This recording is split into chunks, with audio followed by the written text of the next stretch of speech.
Hi everyone, it's Carol from Crinkled Path Journals, and I'm back with a Thrifty Thursday Thrifted Treasures haul, and I'm so excited to show you what I got in this Five Below shopping trip and some antique finds and Facebook Marketplace purchase.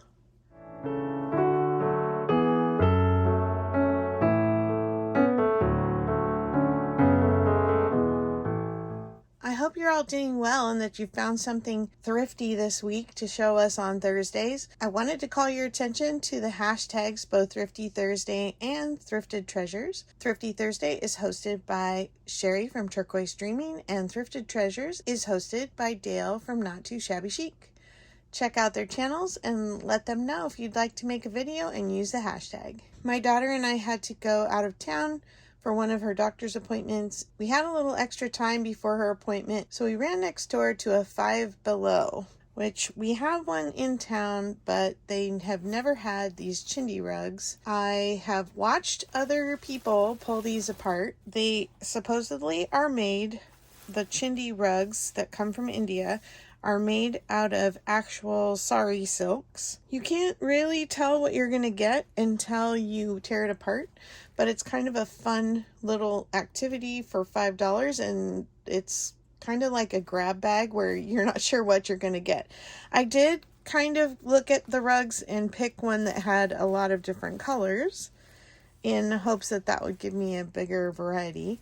So I don't know if I will do a video pulling this apart because so many other people have, but if you want to see me do it, you can leave a comment below and I'll take that into consideration.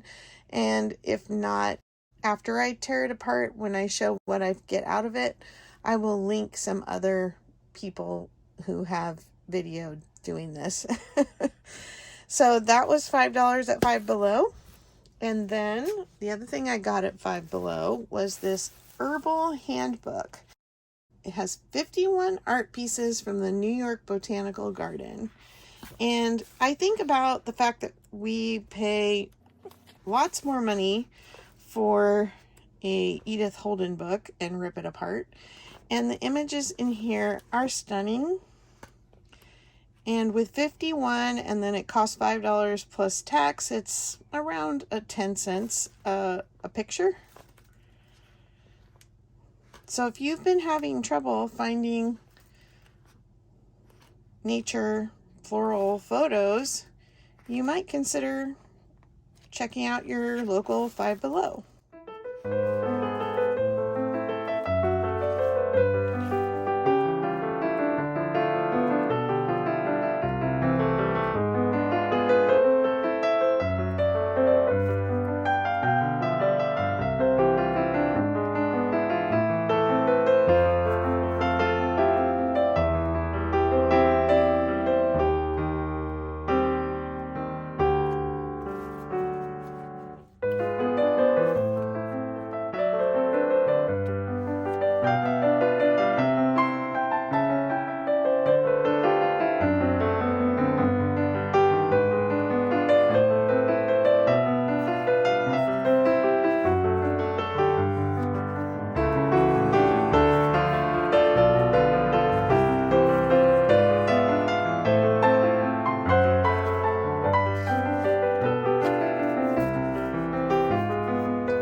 Then I hit an antique sale and got more doilies and linens.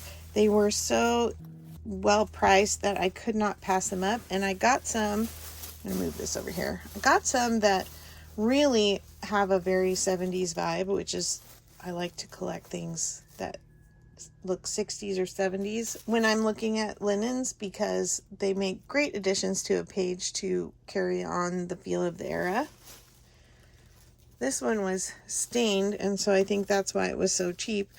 But my daughter strips laundry in her bathtub, like the baby clothes and things that get stained, and a lot of times these will come out with that and it doesn't bother the color. So when she does a big batch, I just bring my few little linens over and throw them in with hers.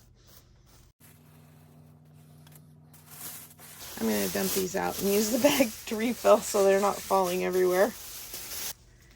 So I know I've shown a lot of doilies, and so if this is a little boring, you can fast forward, and I will probably just drop them here and not do a lot of commenting just so that this goes quickly.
Then I also got some hankies.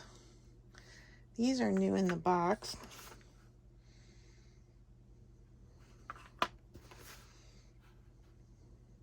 I love the flowers.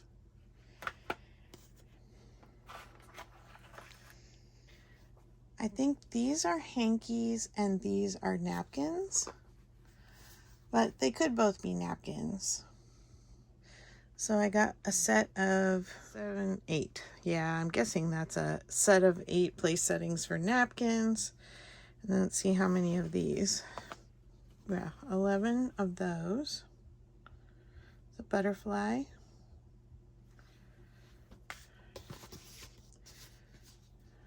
Art linen, hand embroidered. This looks like alligator skin. Leonola brand. No date. And then I got some beautifully embroidered hand towels. So I'll flip through the embroidery on these.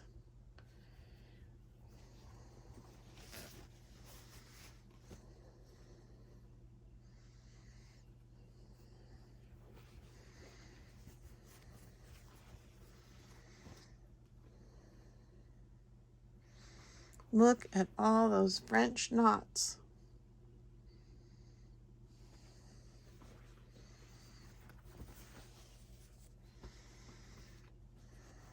And this is a technique where they weave it through the actual fibers of the towel rather than doing like a cross stitch pattern.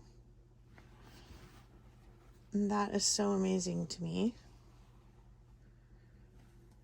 I did not pay, I don't think we ever pay what it's truly worth for these hand done items, for the number of hours put into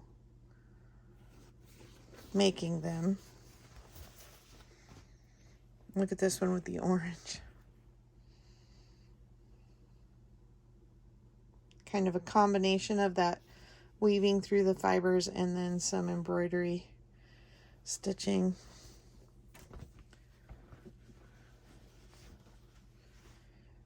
And then I love this one. Count your blessings. And then it's got some trim on this. This is not hand sewn. This is just a little piece of trim and then some pom-pom trim as well. Isn't that cute? Now, if you like the hand stitching, you're going to love my last item I'm going to show you. Actually, two items I'm going to show you that are similar from my Facebook Marketplace find.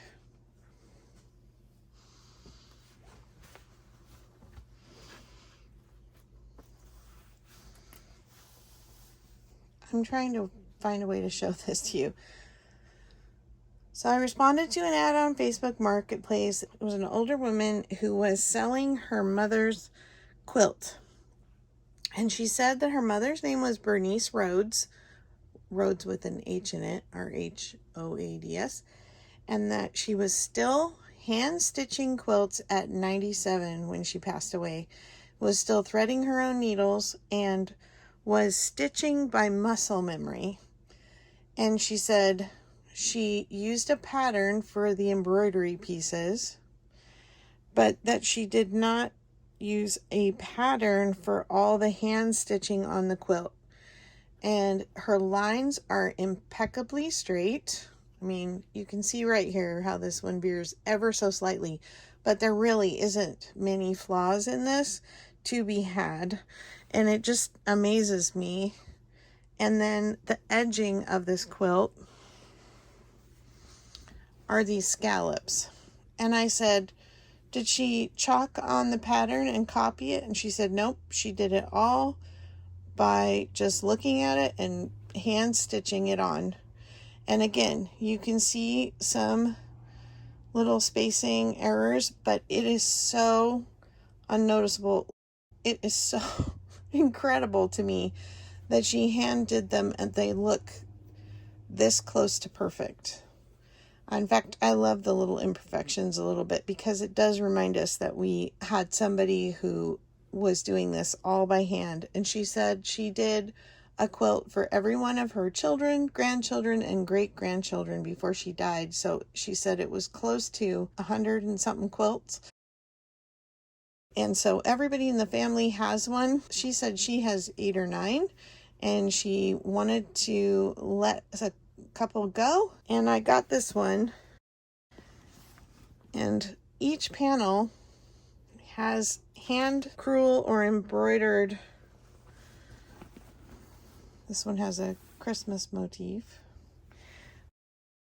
It's very hard. I think this is a queen size or double size quilt. Look at these. Each one unique.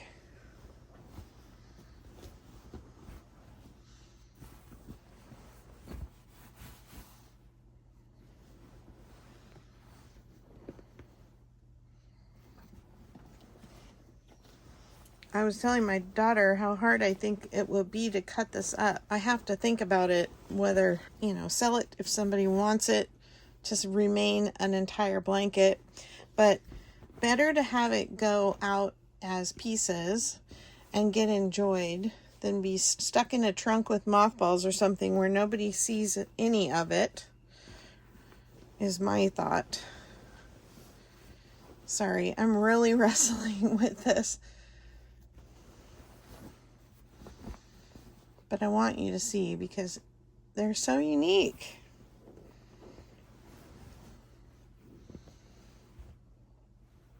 Okay, you've almost seen half of it.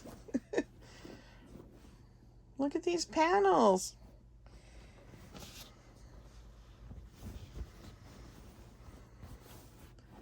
And a hibiscus. I think I managed to show you almost all of them. Did I? Sorry if I'm showing you some twice.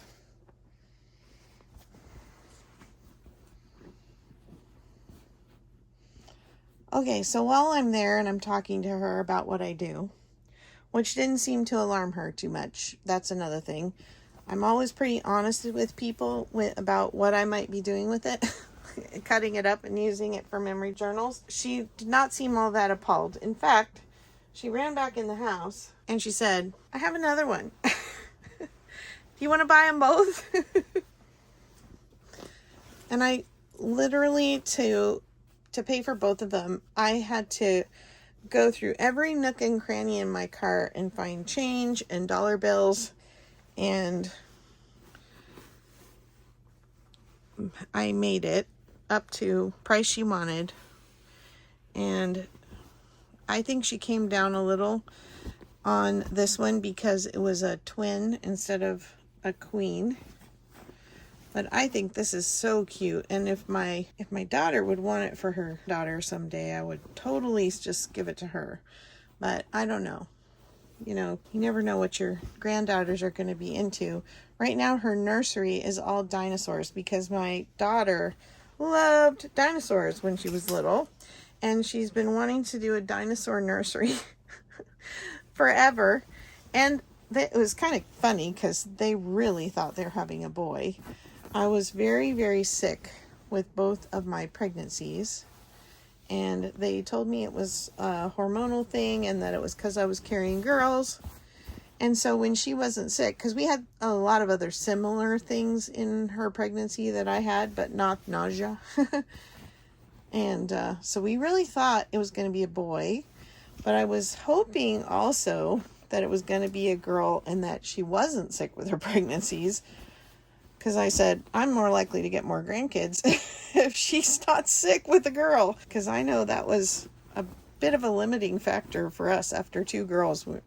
My husband's like, you're just too sick for too long and I need you to be alive and healthy. Okay, well, I'm telling my story and I've lost track of what I've showed you and what I haven't. In any case, we have a girl.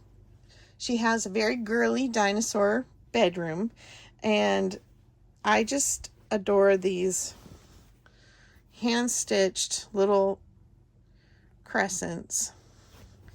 And, you know, maybe someday she'll want a girly bedroom, and I don't know. We'll see. I'll talk to my daughter about it before I do anything with this. But it's just amazing, and I feel like it's been rescued and it's going to get a new life no matter how it gets used. And Bernice Rhodes, your handiwork is, even though you're gone, your handiwork is going to live on in honor of you and all your hard work. And I highly respect the work that went into this. All right, guys, that's it for me today for Thrifty Thursday and Thrifted Treasures. This is definitely a treasure, and now I have to try and fold it again. So I'll talk to you in the next video. Have a great weekend. Bye-bye.